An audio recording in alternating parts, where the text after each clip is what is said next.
So bottom line, there's no meeting planned. President Putin said clearly that he is ready to meet, provided this meeting is really going to have an agenda, presidential agenda. So that's a big if. There's no meeting planned, Mr. Foreign Minister. That's a big if.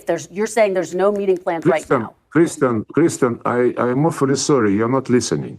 There is no meeting planned, and I'm not challenging this. But you cannot, I think, understand what I am saying.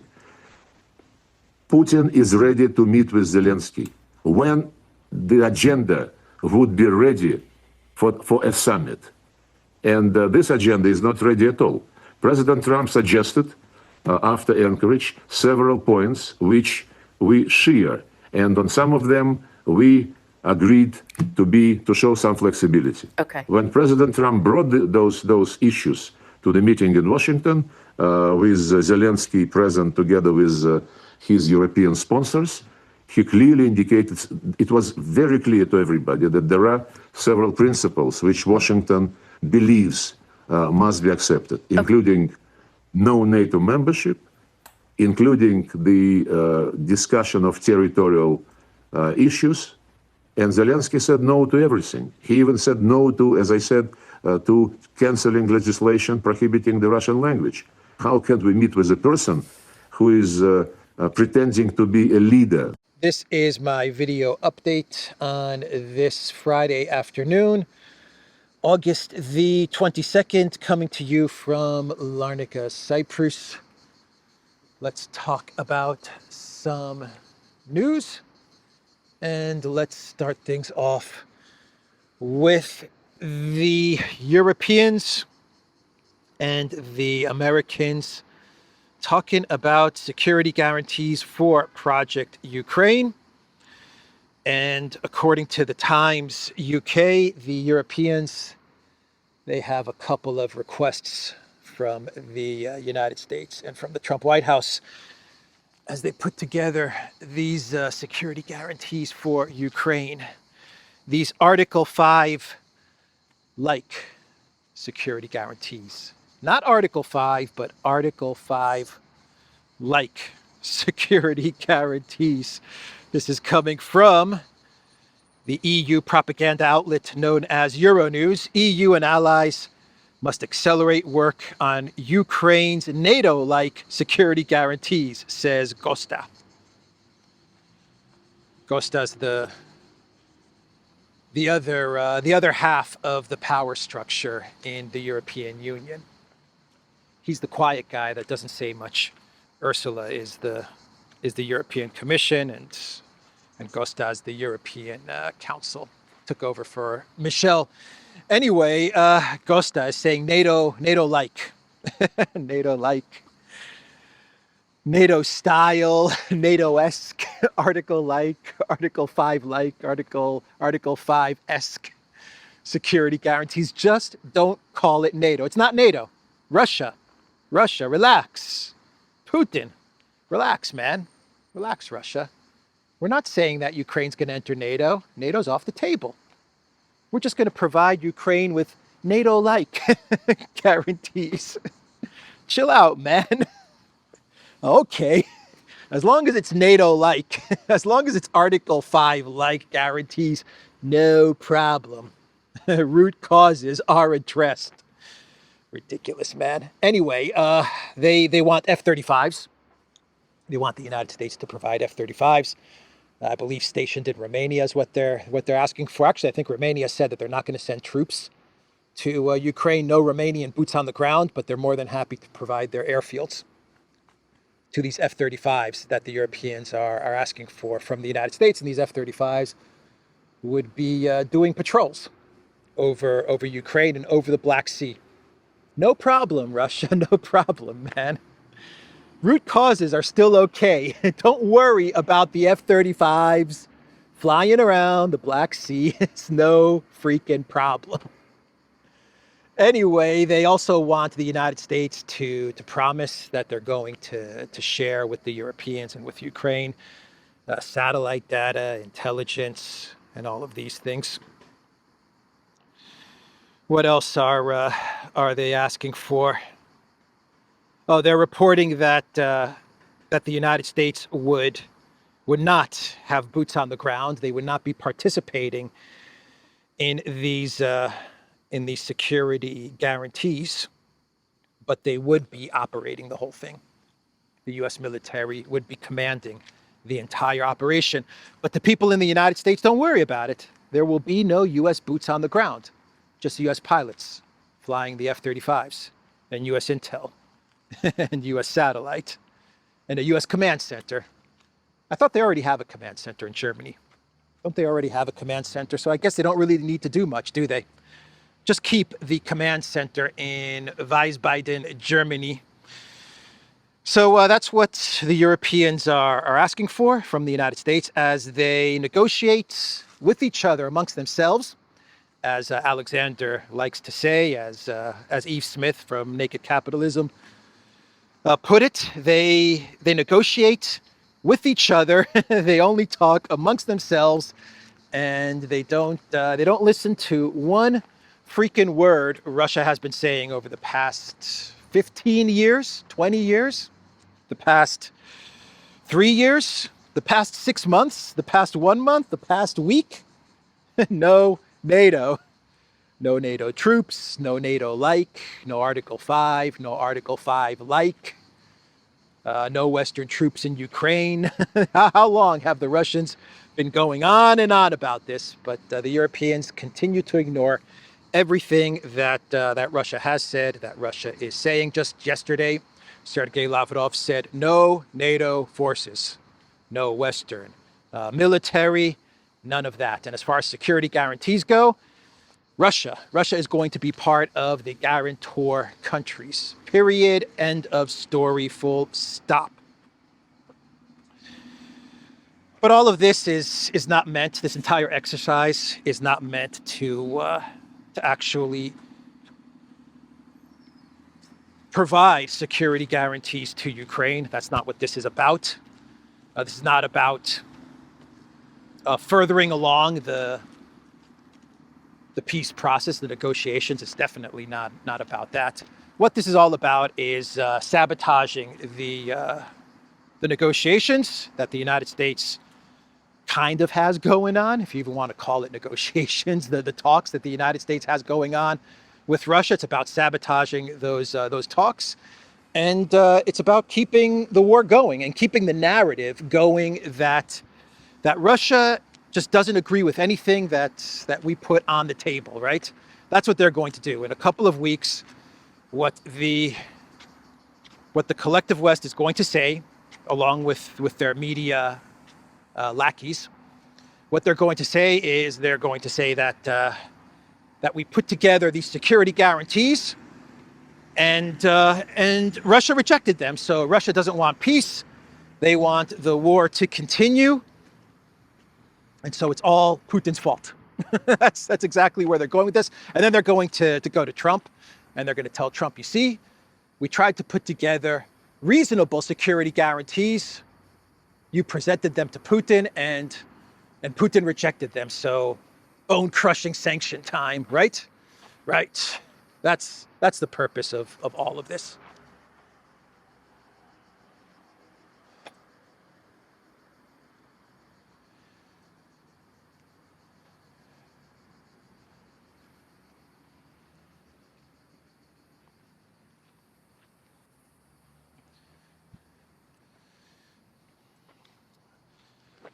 So Pedoliac, he gave an interview to the Italian publication, La Repubblica. I believe that's where he gave the interview to. Pedoliac, you're going to give an interview to this Italian newspaper? Yes, Mr. President, I will. So he gave an interview to La Repubblica. And Podolyak, he laid out what Ukraine is ready to accept with regards to negotiations with Russia. He laid it all out there. Podolyak, what are we ready to accept? I will tell you right now, Mr. President and La Repubblica, Podolyak laid it all out there. He said that Ukraine's preliminary position is as follows. We understand that one of the basic scenarios to get out of this war is freezing the conflict along the front line, Podolyak said. Some territories would remain de facto Russian, he added. De jure, no one would recognize those territories as Russian, and great efforts would need to be exerted through economic, diplomatic, and other tools to get them back, Pedoliac said. In such a scenario, Kiev would also need to be included in an alliance, Pedoliak added. Not NATO, but an alliance nonetheless, he said.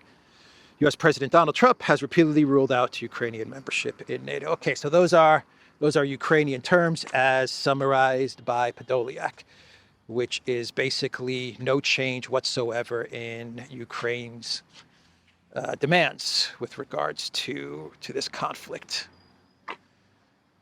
Ukraine has not changed its position one iota, not 1 centimeter have they moved towards some sort of a position which could be considered as a launch pad for Russia-Ukraine talks. They haven't moved at all. They're demanding the conflict freeze at the current front line. They are demanding an alliance, right? Not NATO, but a NATO-like alliance. They have to enter into some sort of an alliance with collective West countries.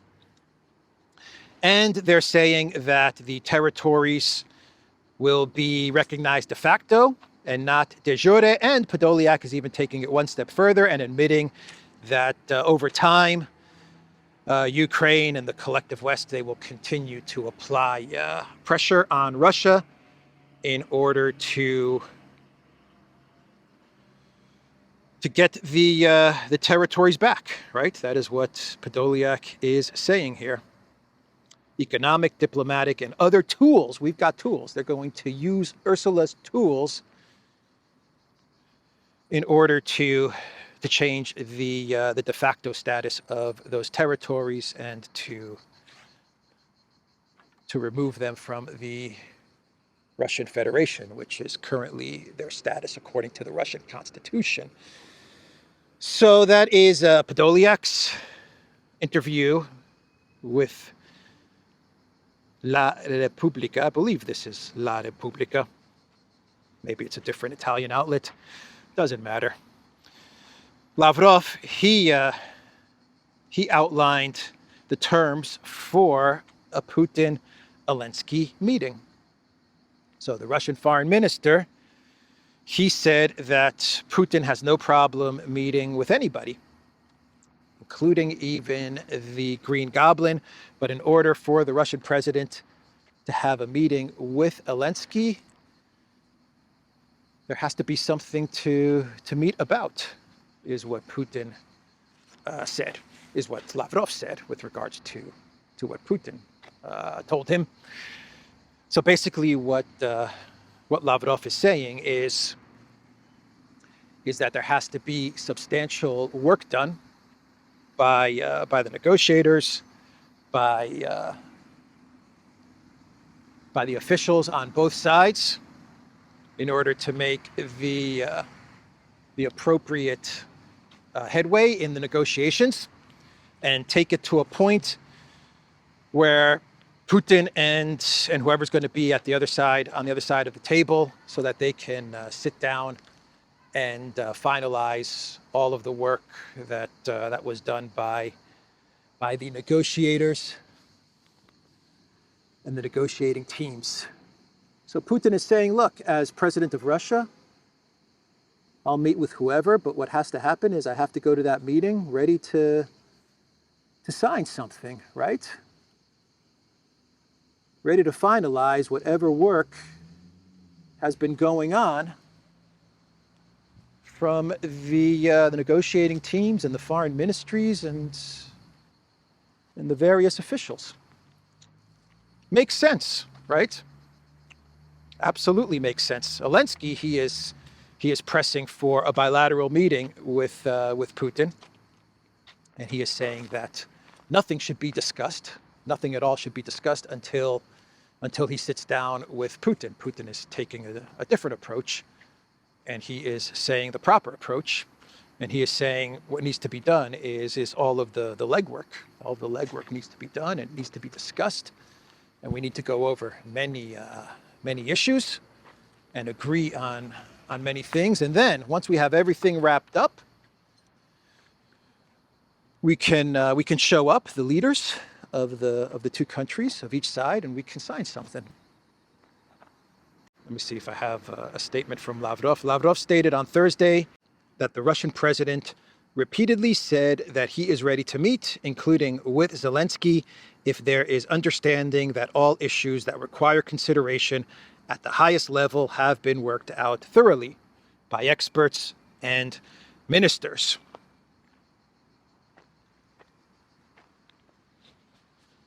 And then Lavrov, he called out Zelensky's theatrics, where Zelensky is going on and on about how there has to be a bilateral meeting between himself and Putin before any issues are discussed. And this is what Lavrov said about that.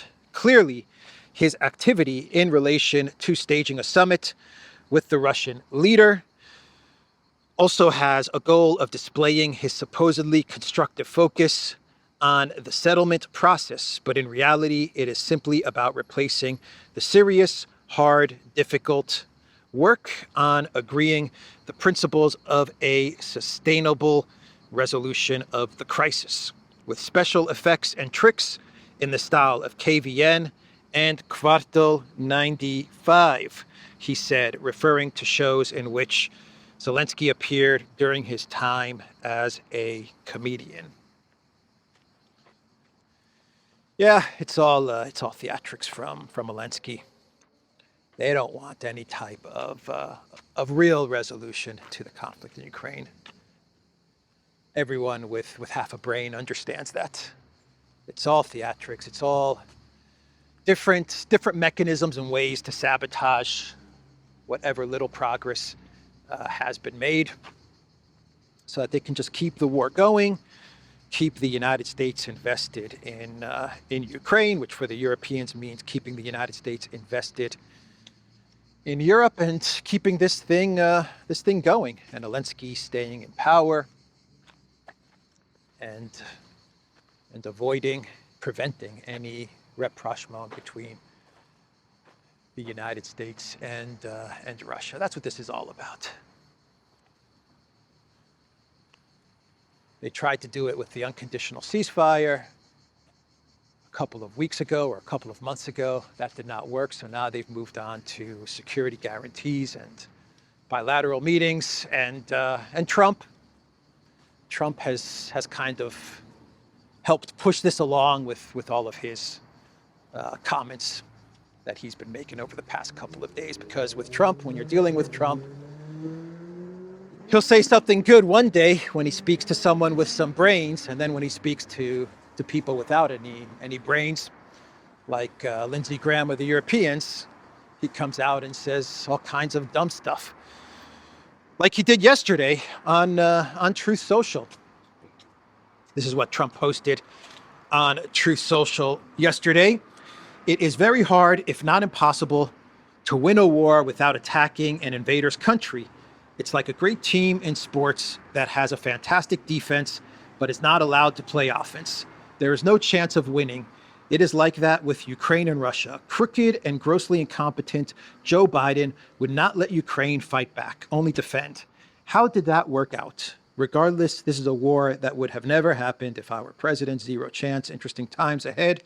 President DJT. It's like a team with great defense and no offense. You're exactly right, President Trump. Not taking into account that the entire collective West, including the United States, has been demilitarized. The United States has had a good chunk of its military capacity destroyed by the Russian military.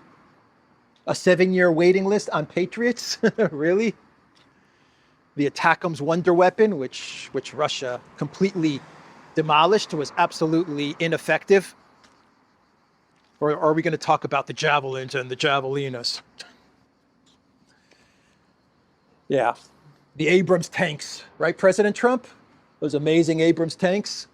Yeah, they really were a wonder weapon, huh? You guys tried everything. That's the reality of it. That's something that no one will tell Trump. Biden tried everything. Outside of boots on the ground, U.S. boots on the ground, and U.S. nukes. Other than that, Biden gave Ukraine everything. $350 billion. I think it's a lot more than that. Every weapon that Ukraine asked for, including long-range missiles, you name it, Biden gave it to Ukraine. And the only reason you didn't have American boots on the ground is because they would not have made a difference. That's why.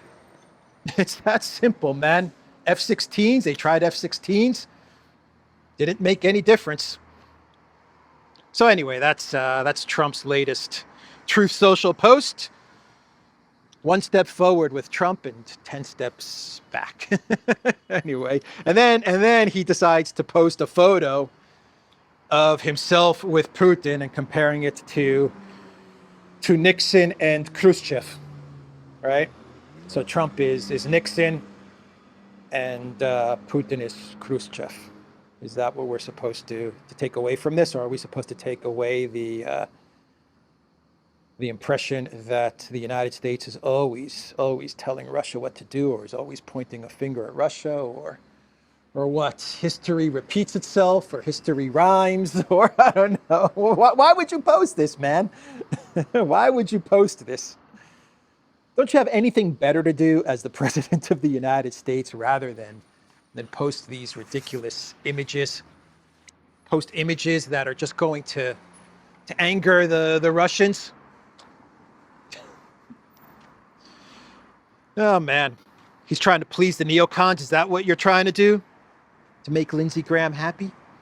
So that next time you play golf, Lindsey Graham will say, I really liked that photo that you put on Truth Social, Mr. President. Thank you, Lindsey. I like it. I like it a lot. Oh, boy. So Venezuela is now in Trump's sights. Yeah, he's always had Venezuela on his brain. He cannot let it go, man. He cannot let Venezuela go. So the United States sent a bunch of destroyers, I believe 4 destroyers, towards Venezuela so that they can fight the drug cartels, right? And if you believe that, well, I've got a massive bridge to sell you. But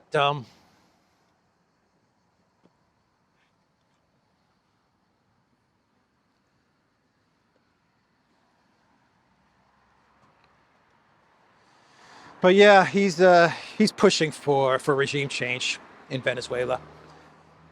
What the United States is trying to do is they're trying to put a ton of pressure on Venezuela so that they can somehow get the Maduro government to collapse. U.S. destroyers head towards the waters off Venezuela as Trump aims to pressure drug cartels. Yeah, this has nothing to do with drug cartels. It has everything to do with oil. And it also has to do with ego, because Trump looked absolutely silly in his first term with the whole Juan Guaido thing. Remember when he was giving his State of the Union, and Juan Guaido actually showed up. He invited Juan Guaido to a State of the Union during his first term, and he actually singled out Juan Guaido and called him the president of Venezuela, and Juan Guaido stood up and everyone clapped. Man, was that embarrassing. I mean, you look back on that today and you just shake your head. That was absolutely embarrassing. But he hasn't let it go. He has not let it go. So it's about oil. It's about ego. And they're trying to put maximum pressure on Maduro. Remember, Pam Bondi a couple of weeks ago put a $50 million bounty on Maduro's head. $50 million for Maduro, 0 for al-Jilani. for al-Qaeda, al-Jilani, 0. For the president of Venezuela, 50 million. So Maduro, what he is doing is he is mobilizing. Yeah, he is putting together for a 4.5 million strong militia. The military, along with with volunteers, with National Guard, and it's about 4.5 million people, and they're going to be deployed throughout Venezuela, because Venezuela looks like it's about to come under some sort of an attack. I'm not saying a military attack at the moment, an outright military attack. I don't think that's what's going to happen at the moment, but you know, they're cooking up something, some sort of subversion from within. They're good at that stuff. So that's what's going on in Venezuela. And we now move on to the attack on the Druzhba pipeline, the third attack on the oil pipeline that feeds into Hungary and Slovakia, a critical oil pipeline for Hungary and for Slovakia, of which Ukraine has now attacked 3 times, I believe, in the past week or so. And Peter Siarto, he posted on X last night, the Druzhba pipeline was attacked again for the 3rd time in a short period, cutting off oil deliveries to Hungary. This is a clear attack on our energy security and another attempt to drag us into the war. It will not succeed. We stand for peace and our national interests. So what this is about is not it's not about Ukraine trying to drag Hungary into the conflict. I don't think that's what this is about. I think this is about trying to weaken Hungary in anticipation of a 2026 all-out, we've got tools, regime change effort from the European Union and the globalists. I think that's what this is about. So what they want to do is they want to hurt the Hungarian economy as much as possible, so you can make people in Hungary pissed off with the Orban government. You hurt their economy. People then blame it on Orban, and they then go with the globalist puppet Peter Magyar, whatever that guy's name is, and they side with him. And so they want to create trouble in the Hungarian economy. They want to create uncertainty, instability. That's what this is about. When you think about it, take a step back and think about what's going on. A country that's not in the European Union is attacking the energy infrastructure of a country that is in the European Union. And what does the European Union say or do? Nothing. They don't say one thing, because Ukraine attacking the Druzhba pipeline is in the interests of the globalist elite who want to do away with Orban, and so they're letting this slide. We'll see if Trump does anything, right? Trump is supposedly, he's buddies with Orban. I wonder if Orban appeals to Trump, and if Trump does something about this, or will Trump chicken out and not do anything about this? We will see. We will see if Trump says something about the attacks on Hungary's energy infrastructure and Slovakia's energy infrastructure. And speaking about attacking energy infrastructure, we have an update on the Nord Stream arrest. Yesterday, I talked about the first arrest that has happened in the Nord Stream investigation, arresting a Ukrainian citizen. I believe he was a Ukraine military official or part of the intel services. This guy, Sergei K is his name, Sergei K. And they arrested this guy in Italy, and I believe he is now in Germany. And the update is that the Italian publication posted the dude's image. We have our first photo of Sergei K, and I'm going to put it up on the screen right now so everyone can get a good look at the man allegedly behind the Nord Stream pipeline bombing. Here he is, Sergei K, everybody. Yeah, they actually did post an image of Sergei K. I'm not going to post it on this video. You can find it everywhere. So that's the guy that they are now saying was part of the team that blew up the Nord Stream pipeline on a sailboat. This guy was on a sailboat with other people, and they decided one day to sail over to where Nord Stream is located and dive down and place explosives on the pipeline and kaboom, blow it up. Yep. No one noticed anything. No one saw anything. No one noticed anything. Nothing. And it took them 3 years to find this guy. Oh man, I have a picture of some, what's going on in my head right now is that there's some guy, some Ukrainian guy is holidaying in Italy, in Rome or somewhere with his family, and he's sipping an espresso, and all of a sudden the Italian police, they arrest him. You're like, what's going on? You blew up Nord Stream. What are you talking about, man? I'm just on holiday with my kids. No, it was you, Sergey. What are you talking about? Poor Sergey. They had to find someone from Ukraine taking a holiday in Italy, and they found Sergey. He's at that espresso bar right over there. Go get him. Go get Sergey. All right. So in Gaza, Netanyahu is going to begin the operation to take Gaza City. Israel to conquer all of Gaza, even if Hamas accepts deal. According to Netanyahu, the IDF has renewed an offensive on Gaza City despite international criticism. Netanyahu doesn't care at all about international criticism. He's made that very clear. Speaking to Sky News Australia on Thursday, Netanyahu stressed that the goal of expelling Hamas remains unchanged. We're going to do that anyway.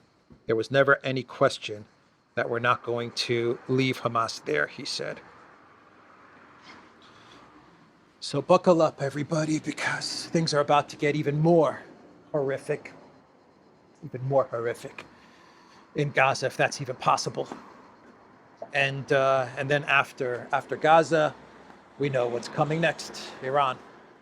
So it's going to be a very difficult next 3 to 6 months. That's what I'm thinking. So we move on, and we have the publication of the terms of the EU-U.S. trade deal, or at least the framework of the U.S.-EU trade deal. It has been published from both sides, so you can find it on the EU official website. It's been published by the United States as well. So the framework is official. It's now on the interwebs, and it outlines all the points that were discussed and agreed upon by Ursula. And I say agreed upon by Ursula because the United States made absolutely zero concessions. They dictated to Ursula how this thing is going to go down, and she accepted everything. Resistance, zero. Zero resistance, zero pushback. Whatever Trump said, Ursula agreed to.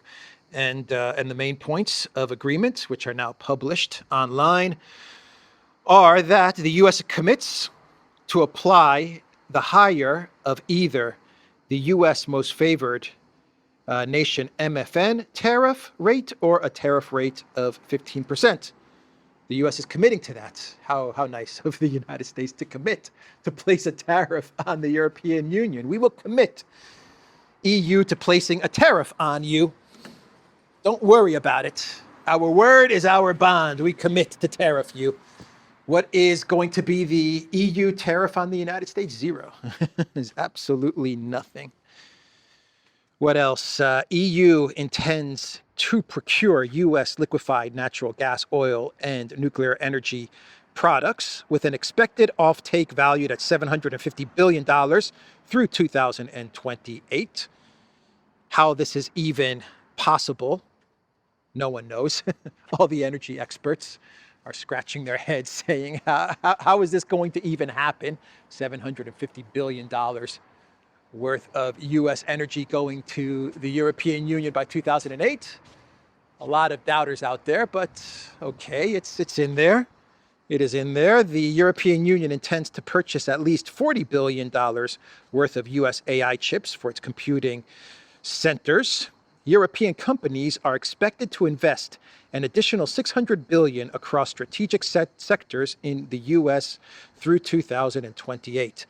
So you notice that the framework terms are not saying that the EU is going to invest 600 billion in the United States. It's saying that EU companies are going to be expected to invest 600 billion into the United States. So what the Trump administration is expecting of Ursula is for Ursula to put pressure on EU companies. Can we go down here? I think we can go down here. I didn't see that.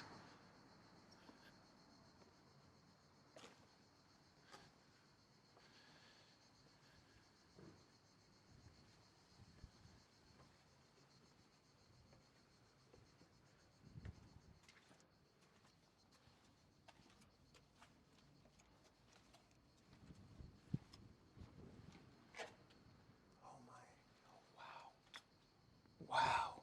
I can't believe what we just found.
Amazing.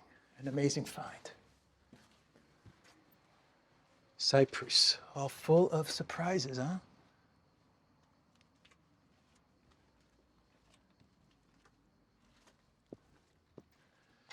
Whew. All right. So where was I? Yeah, so notice that, oh man, a mess. So notice that they're basically saying in these terms, this framework, that it's going to be companies, not the European Union, that's investing 600 billion. And that means that the EU is going to have to put pressure on companies to invest in the United States, which means that EU companies are not going to be investing where? In the EU, right?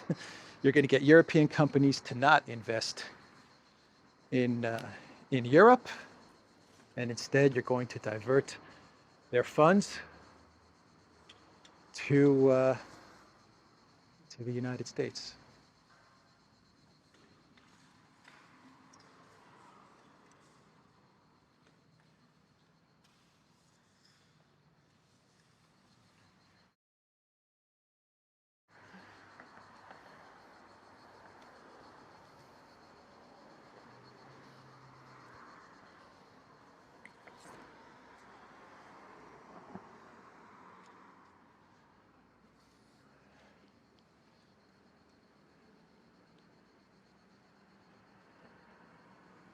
Okay, so what else is in these terms?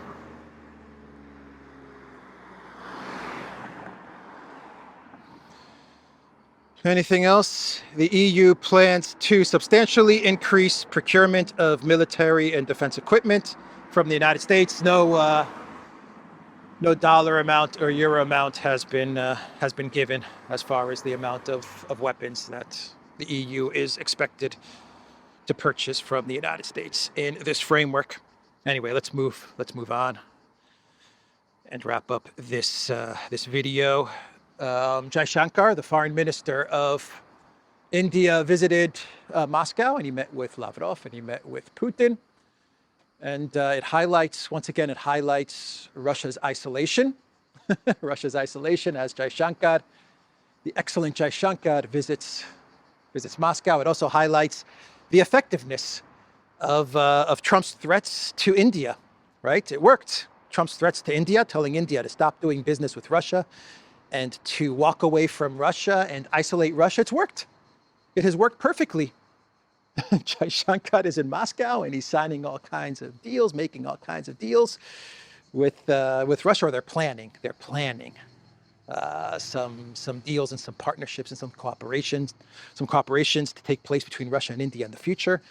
And they're coordinating the trip of Putin, I believe, to India before the end of the year. Yeah, it worked. Trump's strategy absolutely worked. His warning to India has driven a wedge between India and Russia. Peace through strength, everybody. Anyway, let's do a clown world, and we can wrap this up. And in our clown world, we will go to stunning and brave Kaya Kallas, who spoke to the BBC. And what did Kaya Kallas say? She said that proposed Ukraine land concessions are Putin's trap. She said that, and she also said that Russia has made zero concessions so far to this negotiation process. Zero concessions, of which I ask, why would the side that is winning and has all of the momentum, why would that side be making concessions? I would think one big concession that Russia is making is they are making the concession of stopping the advance and on the ground militarily and negotiating with the collective West. I think that's a pretty big concession. The fact that Russia is willing to negotiate with the collective West, even though they are winning the conflict. Viktor Orban says that Russia has won the conflict. That is what Orban said. But someone should tell Kallas that just the fact that Russia is negotiating, given the reality of the situation in Ukraine and on the ground, is a pretty freaking big concession. So what else? I think that's it as far as clown world goes. Let's see here. Mercedes plans to start installing BMW engines in its cars. Germany is doomed. Yeah, well, if you're going to put BMW engines in your cars, Mercedes, just call them BMWs, I guess. I don't know. Anyway, yeah, the German economy is a complete mess. And it's not going to get any better because Merz is completely obsessed with Russia and Project Ukraine and regime change in Russia and building up the German military so that in the next couple of years, it is ready to have another go at Russia. That is what Merz is obsessed with. So there's that. And what else? Not a clown world, but Trump, yesterday he patrolled the streets of D.C. as the National Guard is in D.C. and he spoke to the National Guard as they're trying to put some law and order in the nation's capital. And Trump said regarding D.C. parks, I'm very good at grass because I have a lot of golf courses all over the place. I know more about grass than any human being in the world. We have a life and grass has a life, and the grass here died about 40 years ago.